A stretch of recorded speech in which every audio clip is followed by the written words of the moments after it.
What does it mean to have great faith? It means confronting adversity with the Word of God. It means declaring God's promises even when facing great obstacles. It means seeing the promises of God. Great faith is placing your entire confidence in what God has said. Let this be a year of great faith.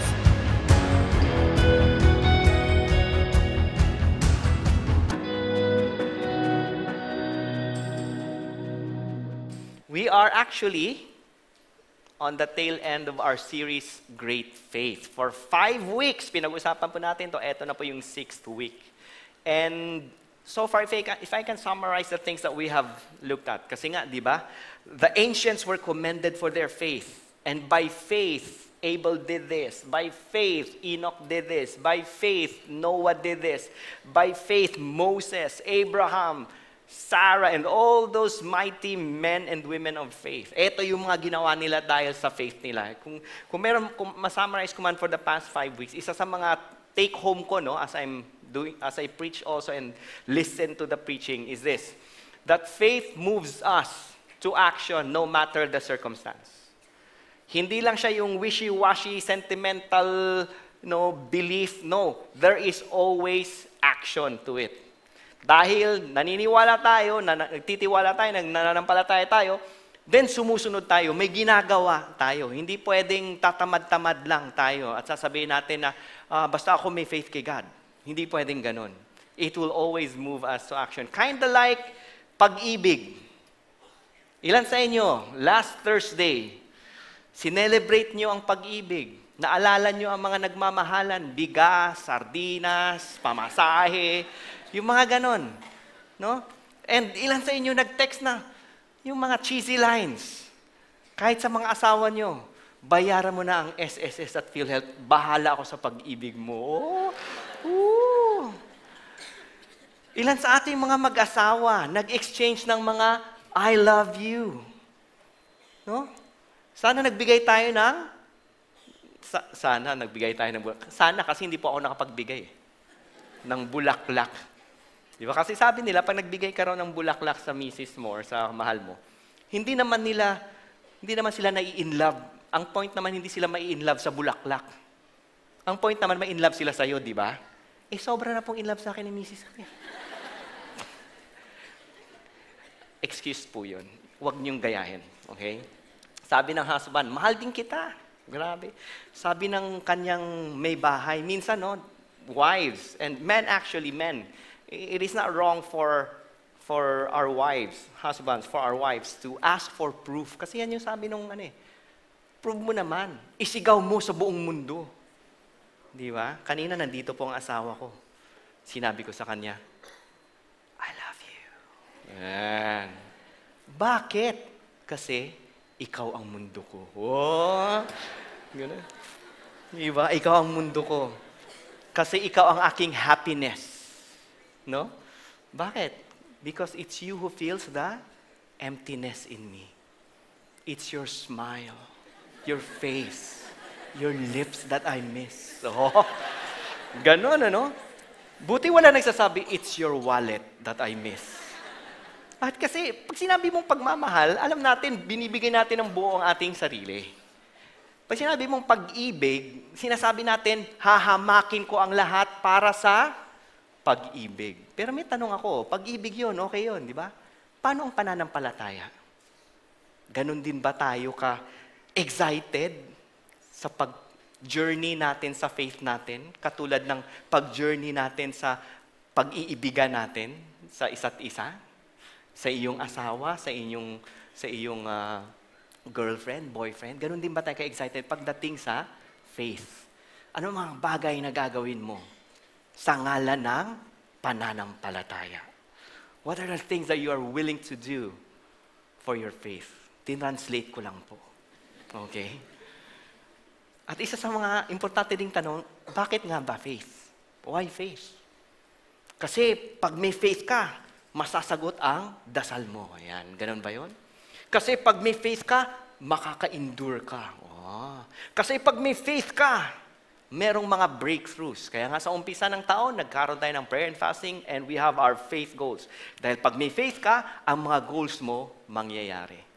Ganun nga ba? So yun yung isa sa those are some of the questions that we will answer as we look at the tail end, get into the tail end of our series, Great Faith, and look at Hebrews 11:32 to 40. Okay, so Hebrews 11 is known as the Hall of Faith. Kung may Hall of Fame, may Hall of Faith din. Tapos nakalatag doon ang mga matitinding men and women of faith. Napag-aralan natin yung iba nun. Last week, I think it was Moses, was it not?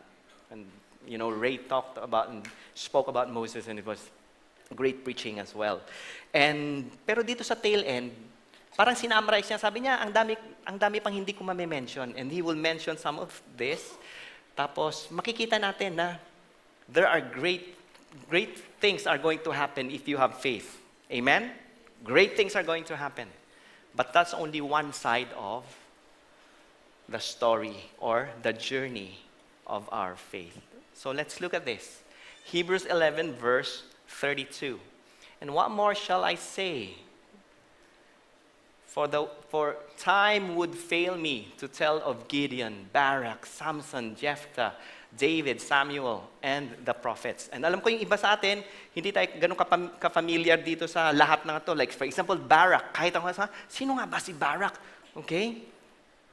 And syempre, kilala natin si Samson. Si Jephthah. Kilala niyo po ba si Jephthah?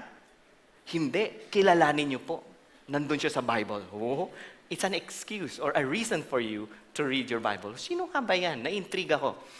Pero pag binabasa ko parati ang verse na to, isa sa mga gustong-gusto ko dito si Samson.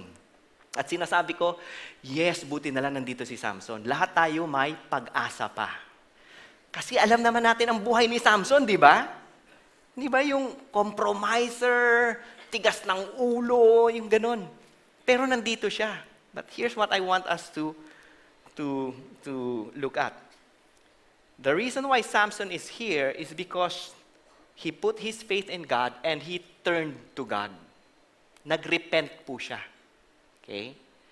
That's what the Bible is saying. Now, what the Bible is not saying is this. Gayahin natin si Samson. Maging matigas ang ulo natin. Mag-compromise tayo. Magkasala tayo ng di-katutak. Ng sangkatutak. Diba? And okay lang yun. Hindi yun yung sinasabi. What I'm saying is this. The life of Samson is not an excuse to live a life of sin. The life of Samson is a lesson to turn away from sin. Pakisabi sa katabi mo, turn away from sin. Ba't mo tinalikuran siya? Okay.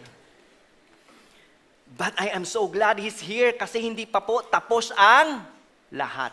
Buhay ka, humihinga ka, may oras pa, may panahon at sana ngayon na yun, grab the opportunity, turn away from sin. Bumalik ka na sa Diyos. David, Samuel, great men of God. And because of faith, through faith, wow, conquered kingdoms, enforced justice, obtained promises, stopped the mouth of lions, quenched the power of fire. I'm thinking about Shadrach, Meshach, and Abednego.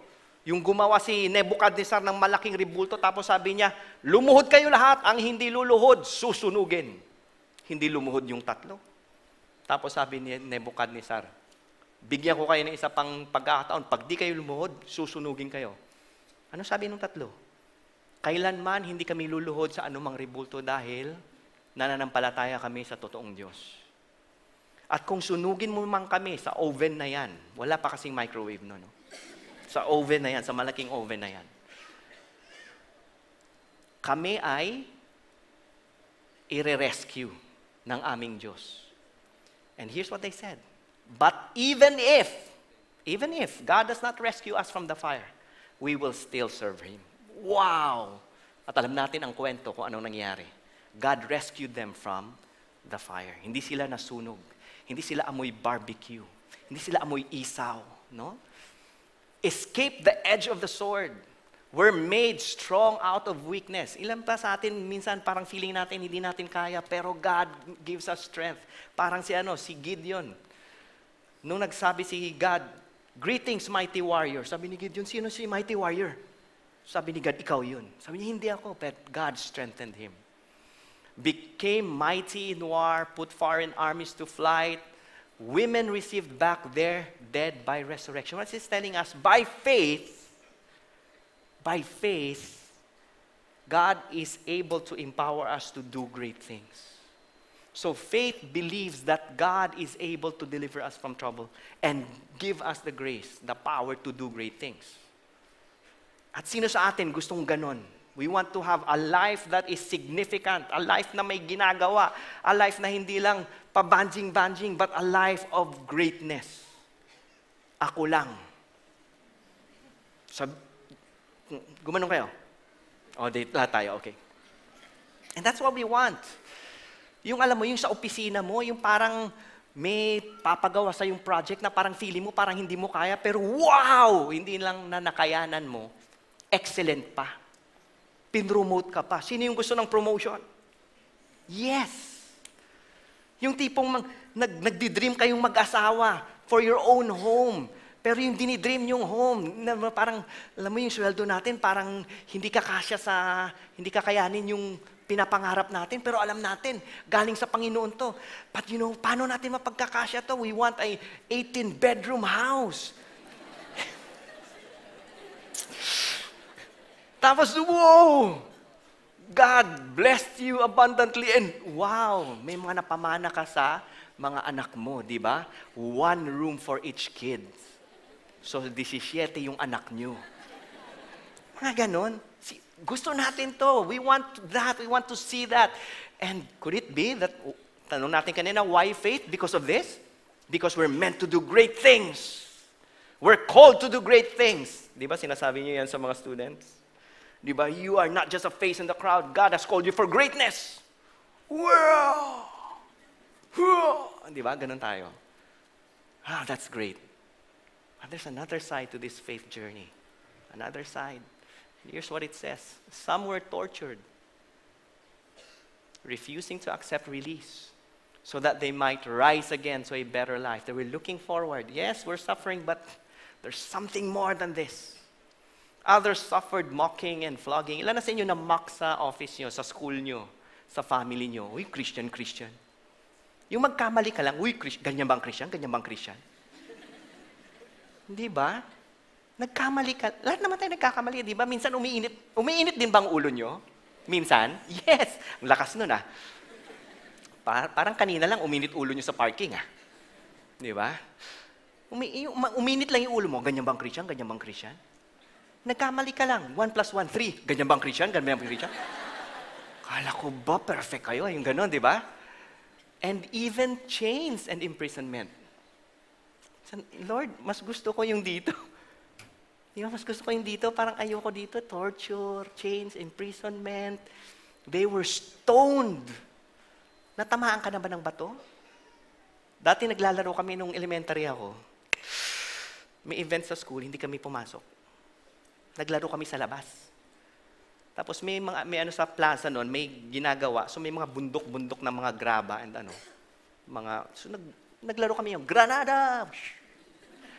So pag ganun ko, hindi umiwas yung classmate ko, granada nga eh. Boom! First time ko sa principal's office. Okay? So tinanong ko, ba't mo ginawa yun? Hindi siya umiwas eh. Joke lang. Pero yung alam mo yun, stoned. Hindi po masarap ang stoned to death. Alam ko yung iba sa inyo, you've experienced being stoned in your past life. But that's not the kind of high we're talking about. Okay? They were sawn in two. Oh my goodness. Nilagari. Oh my. They were killed with a sword. Ay, sandali lang. Kanina, escape with a sword. Bakit dito killed with a sword? Kala ko ba pag may faith ka, dito ka parati? Yan. Kala ko ba pag may faith ka, abundance, prosperity? Eh bakit dito? They went about in skins of sheep and goats, destitute, afflicted, mistreated, of whom the world was not worthy, wandering about in deserts and mountains and in dens and caves of the earth. Kala ko ba prosperity pag may faith? Kala ko ba may healing pag may faith? Kala ko ba promotion? But to, Lord, bakit? Why do we have to go through this? Because faith also knows that as you go through that, you can rely on God to sustain you. And because we know this, the two sides of the journey of our faith, here's the thing that I want us to be reminded again na parati ko pong sinasabi. Kung okay ka ngayon at kung meron kang mga kakilalang Kristiyano na parang hindi okay, huwag nyo naman i-judge na wala silang faith. Kung pinagpipray mo ang isang tao at hanggang ngayon may sakit pa rin, huwag mo namang sabihin, alam mo pare, kulang ka kasi sa faith. Huwag po nating gawin yan. Because these people also have faith in God. They're here not because of sin. Ngayon kung nandito ka, nagsasuffer ka, nasisira ang pamilya mo dahil sa kasalanan, wag na po. Bumalik ka na sa Diyos. But if you are here and you lost your business because of your faith in God, you wanted to stand up for righteousness. Ayaw mo na yung under the table, over the table, including the table. God will sustain you. God will sustain you. Sa kabila, faith says this, God will still do miracles. Amen? Now, si God ang gumagawa ng milagro. Kung ikaw, husband, huwag kang gumawa ng milagro. Please lang. Please lang. Layuan mo yan. Pero at the same time, God is the one who sustains us in our suffering. And it doesn't mean that you have no faith when you're suffering. But here's the question that you ask, Lord, how do I honor you? How do I see your sustenance in the midst of this suffering? Two sides of the journey of faith. And the author continues to say, all this, yung parang good life, at yung parang, not so good life, seemingly, no? Tortured, sawn in two. Si Paul, nawala yung ulo, pinugutan. Si Peter, kinrucify upside down. Lahat yun, they've suffered. But whether you're there or you're there, here's the thing, God commends your faith. So wag mong i-devalue yung sarili mo just because you're going through tough times. Wag mong isipin na baka hindi ko na marinig yung sinasabi ni Jesus that someday, well done, good and faithful servant. See, Jeremiah was a prophet from the Lord. And he preached and preached for years in Israel. For years. And guess what? Only a handful believed. Does that mean he's a failure? No, he's not. Because God called him to do it. And he did it. Pero yung resulta parang, paano yan? Diba? Malaki po ang church natin. Marami po tayo rito. May ibang mga church po na hindi ganun kalaki. Huwag naman po nating isipin na mas magaling tayo kaysa sa kanila. Because the pastor there, the leaders there, the members there are all doing it by faith. Amen? Do you love this church? I love this church. But I have a secret for you. Atin-atin lang. We're not the best. We're just one of the church in the body of Christ. Amen? All this, though commended, did not receive what was promised. Alam mo, pag binabasa ko, Lord, sandali lang. Di ba, Abraham, sabi mo kay Abraham, magkakaanak siya. Nabuntis naman si Sarah, di ba? Sabi mo kay Noah, isi-save mo siya sa flood. Na-save naman sila. Hindi pa ba yun ang promise mo? Ano nga ba ang promise ni God kay Abraham? I will bless you so that you will be a blessing. Nations will be blessed through you. Nung pinanganak ba si Isaac, sabi niya, you will have descendants as many as the stars. Nung pinanganak ba si Isaac, na-bless na yung ibang nations? Saan yung culmination ng promise? Yes, they experienced the promise. but it's just partial. The fulfillment of the promise is Jesus Christ. Jesus Christ. That just like Enoch, someday, we may die, but death will have no hold over us. Death is not final for us. Amen? Kaya wag po tayong matakot sa kamatayan. Now, having said that, wag rin po nating hamanapin ang kamatayan. Okay? That's not an excuse to end your life. There's so much more here that God wants you to experience and to do. God wants you to be a blessing. That's the ultimate. Kaya sabi ng author, they have not received the promise. Pero hindi ba unfair na nag-promise si God? Both of them are commended. Lord, hindi ba pwedeng i-commend kami, pero lahat kami dito? Magpakatotoo tayo. Lahat naman daw tayo makukomment sa faith natin. Pero ano yung gusto mong journey? Doon sa torture o dito sa blessing? Dito na, di ba? Doon sa sickness o dito sa healing? Dito na. Pero Lord, bakit dalawa? Bakit si Peter, nung kinuha siya ni Herod, he escaped miraculously? Bakit si James, the brother of John, when he was taken by Herod, he died? Pwede bang doon na lang lahat? Here's the amazing thing about our faith and something that we need to understand. Yes, faith says God can do miracles. And faith says God can sustain me in suffering, even if I don't see the miracle. Because faith will always trust God's sovereignty. We will not dictate what God will do. We can pray, we can cry out like David, Lord, bakit naman ganitong nangyayari? But at the end of it, just like David, I will trust you, Lord. Because I don't see the bigger picture. I will trust you, Lord, because your steadfast love never ceases. I will trust you, Lord, because you are good. I will trust you. And that is hard. Kailangan mo ng tulong dito. Huwag mong gawin tong mag-isa. Dahil more often than not, pag mag-isa ka lang, ayoko na, Lord. Napakahirap. Pero pag may kasama ka, may nagpe-pray with you, may nag-i-encourage sa'yo, we need to encourage each other's faith. At saan mo matatagpuan yun? Yung mga taong yun. Sa victory group. Excuse me, na ano yung okay? Victory group. Na naman? Na naman. Hanap ka ng katuwang. Pero hindi pa nag-i-end dyan yung sabi ng writer ng Hebrew. Sabi niya, since God, they did not receive the ultimate promise, since God had provided something better for us, that apart from us, they should not be made perfect. Anong ibig sabihin nun? That these people in the Old Testament were looking forward. Lord, may promise ka, we've received the partial promise, but we're looking forward. Okay? Lord, may promise ka, and it seems like hindi namin na-receive kahit partial promise. Nadedo kami, but we're looking forward. Tayo na nandito ngayon, alam na natin kung anong nangyari. Sino yung fulfillment? Si Jesus.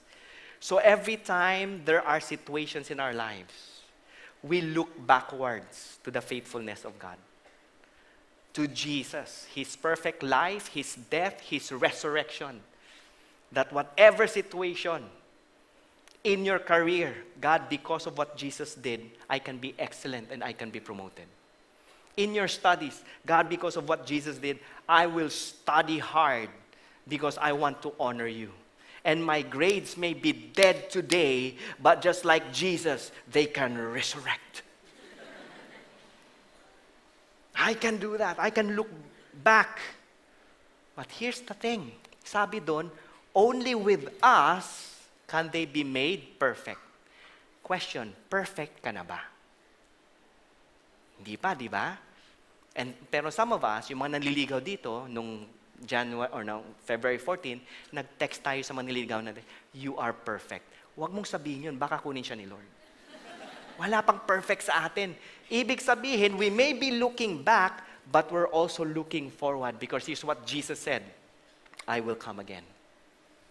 Because our faith is on what Jesus did. But has any one of you seen Jesus? Face to face? Okay? We know that His presence is here. Pero nakita mo na ba siya? Alam ko yung iba sa inyo, pangalan nyo Jesus. Pero hindi niyo ibig kong sabihin. Ay, si Jesus talaga wala pa, di ba? And all of us, kasama sila.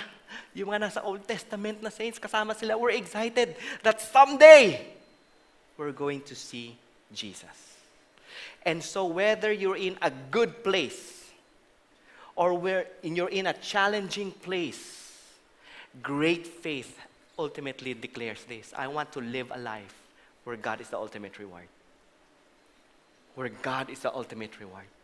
Because yes, Lord, thank you for the promotion. Thank you for the house. Thank you for the school. Thank you for the tuition fee. Thank you for the healing. Thank you for all that. But all those things someday will be gone.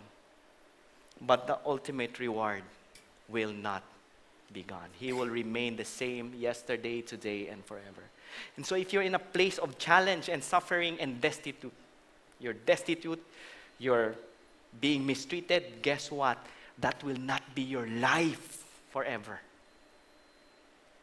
Because someday when Jesus comes, no more anxiety, no more pain, no more sickness, no more disease.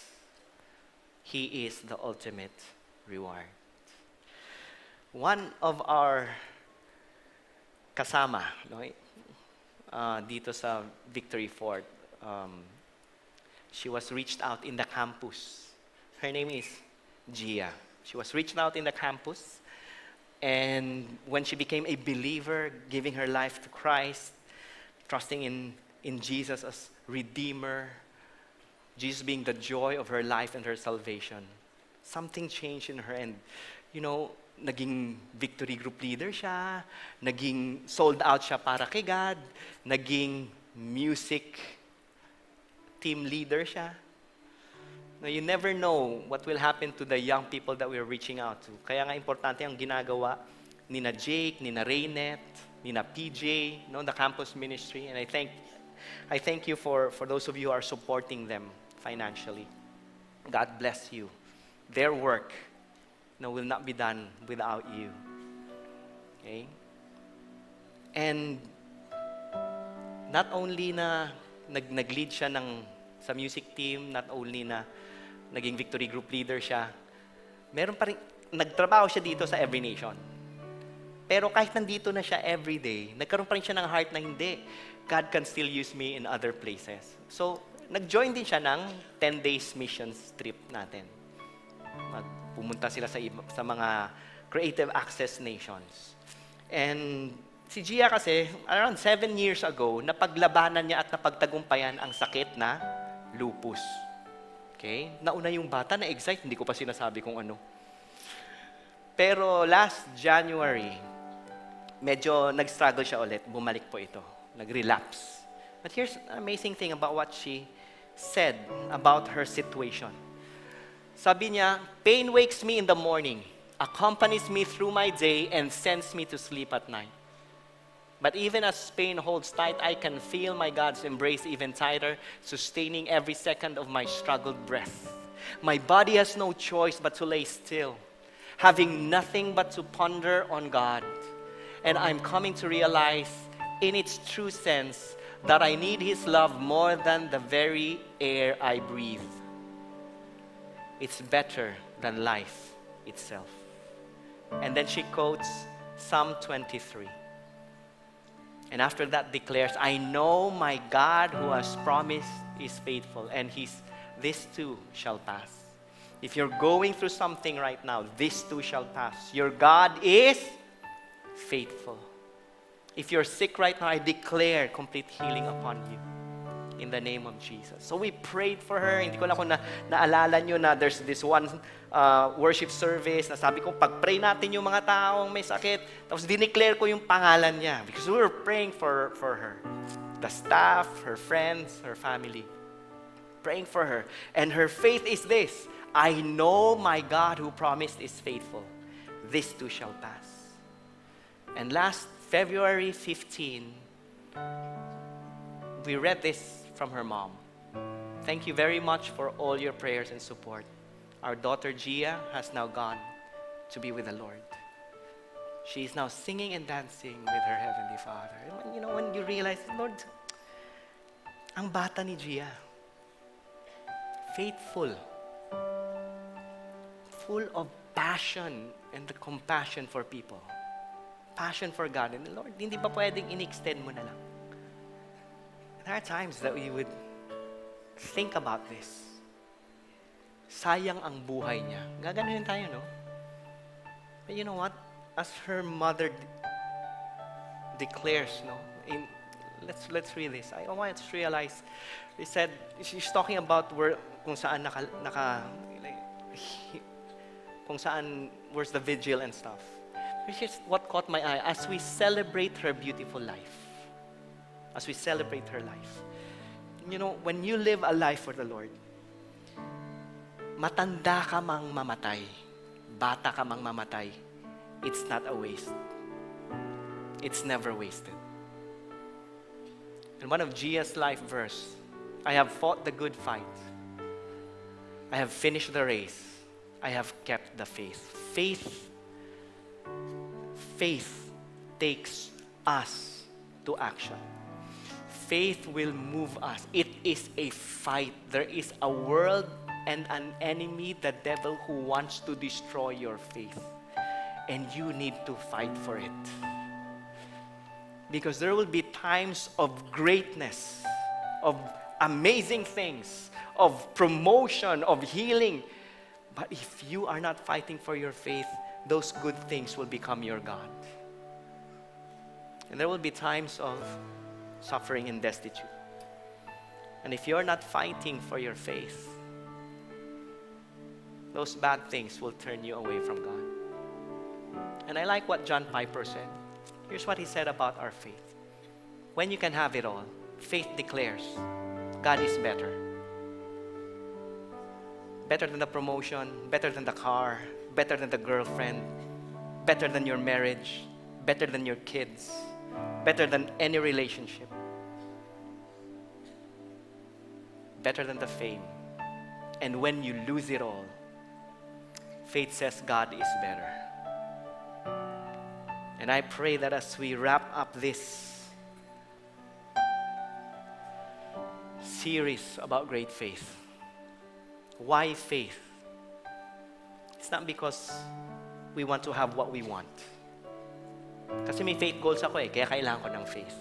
It's not about that, because sometimes we can twist the word of God and call it faith. Sabi na nga ni God, do not be unequally yoked with unbelievers. And we can twist that. Hindi, Lord, pag naging kami, maboborn again yan. Bakit? Pag di naging kayo, hindi kaya ni God maging born again yan? We can twist the word of God. Lord, the wealth of the wicked are meant for the righteous. You believe that? I believe that. Kaya Lord, magsusugal ako.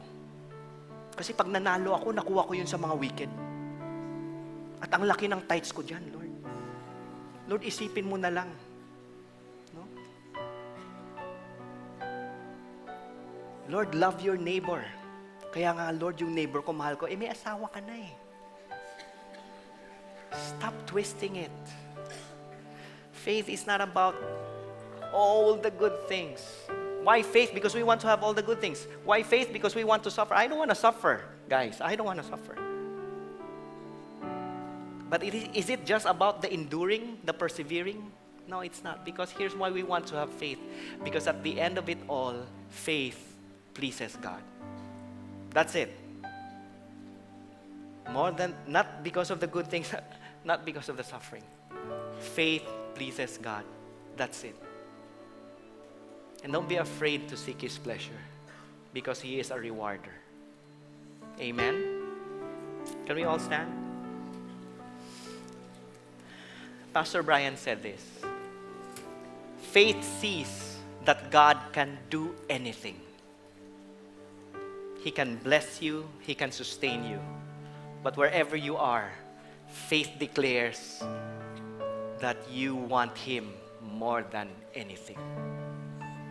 We're going to have faith because God is better than the blessings. And we're going to have faith because God is better than the sufferings. He is the ultimate reward. I just want to call the music team to come forward. Don't worry, it's early. I really ended early. Because I want us to take this time. Some of you, God is pointing a finger in your heart. Issues. Some of you, it's fear. Baka mawala to, baka mawala yan. And God is saying, huwag kang matakot. Ako nagbigay niyan. Some of us, it's sin. Some of us, God wants to encourage us and say to us, I am pleased with your faith. Even in the midst of sickness and lack, in the midst of it. And God is saying there's something better. Always for you, there's going to be something better. It's going to be a great life wherever you are. Because what we want more than anything is Him. Lord, we just ask, Holy Spirit, as we declare this song of worship and praise, move in our hearts. Heal what needs to be healed. Some of us, it's sickness. Some of us, it's pride. Some of us, it's just a turning away from sin. Do your work and let your name be glorified. Amen.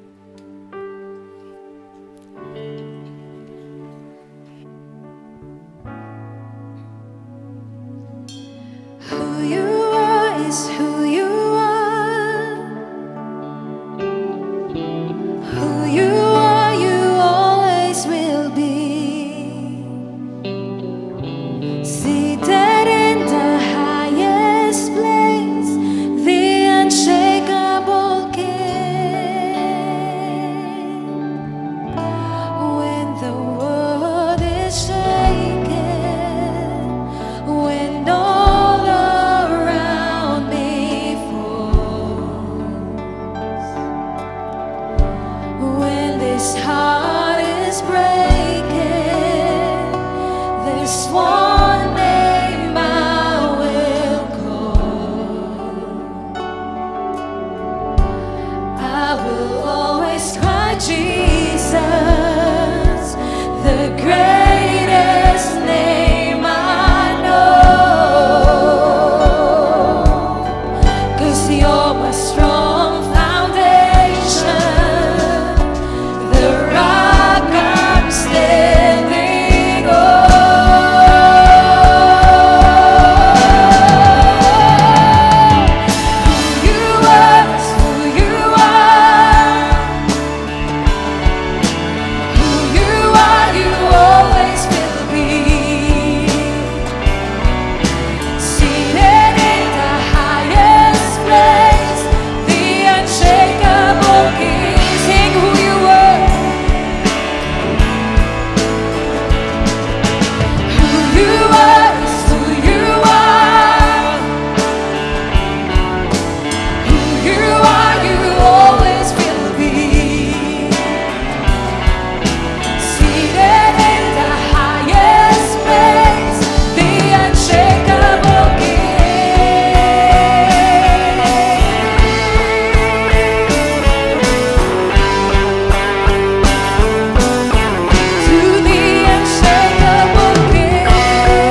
Gusto ko po yung line ni Pastor Rev kanina. Great faith trusts God's sovereignty. Pinagkakatiwalaan yung will ni God. Kahit sometimes hindi natin maintindihan. And I'm sure there are a lot of things right now, Lord, hindi ko alam kung anong gagawin ko. Hindi ko alam kung tama ba ito or hindi. Lord, ang hirap bitawan tong bagay na to. But you know, those people na mas piniling mahalin si God through their faith in God, here's a promise sa gusto kong i-share sa atin lahat. In Romans chapter 8, verse 28, it says here, and we know that in all things, God works for the good of those who love Him. It's not about siguro, I think, hindi naman talaga, hindi yan nakabase kung anong klaseng faith meron tayo kay God. It's about who He is. Sometimes, ang hirap because hindi natin kilala kung sino si God sa buhay natin. We will never trust someone na wala tayong relationship sa Kanya. And talking about this verse, sinabi dito, and we know that all things, what are those that we are worrying about na ipagkakatiwala na natin kay God? Baka kaya yung buhay po natin nagkakasira-sira, nagkakagulo-gulo is because ayaw nating ibigay kay God. Ayaw nating ipagkatiwala kay God. But the promise is this, those people who will put their faith, those people na ilalagay sa puso nila kung sino si God, those people na mamahalin nila kung sino si God, ito yung promise. There are good things will come in our lives. That's why today, I want to pray for every one of us. With the whole heads bowed and eyes closed. If this is your prayer, gusto mong ipagkatiwala yung buhay mo kay Jesus. In fact, I want to pray for specific people here. If you're here and you're saying, God, I'm desperate na maging maayos yung buhay ko. I'm desperate na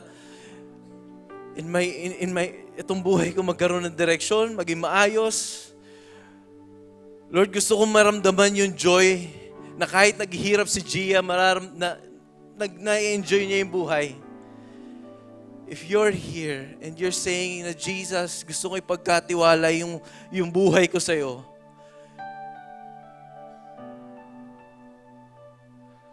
And you're saying you want to accept Jesus as your Lord and Savior today. And to enjoy His presence in your life. And those good things na naghahantay sa atin. I want you to raise up your hand. Yes, I see those hands. Lord, I believe right now na nakikita mo po yung mga kamay ng mga tao na nandito, Lord, na nagtataas ng kamay, Lord God. Lord, simula sa araw na to, God, tinatanggap ka namin sa buhay namin, Lord. Lord, we will choose to set aside those things na wino-worry namin, Lord God. Those things na tinatago-tago namin sa puso namin at ayaw namin ipagkatiwala sa iyo, God. Lord, right now, tinatanggap ka namin bilang aming Panginoon, Lord God. Natitingnan ka namin bilang the source of everything, God. Lord, Ikaw po ang bahala. Ikaw ang mag-lead sa amin sa buhay ko, God. Lord, I pray that you will teach us, Lord, kung paano mabuhay according to your will. Lord, give us this great faith today. For all of us, give us, God, this great faith. You may now put down your hands. Lord, give us this great faith so that as we live our lives, we will accept your will to be done in our lives. Lord, thank you. In Jesus' name we pray. Amen. Palakpakan natin si God.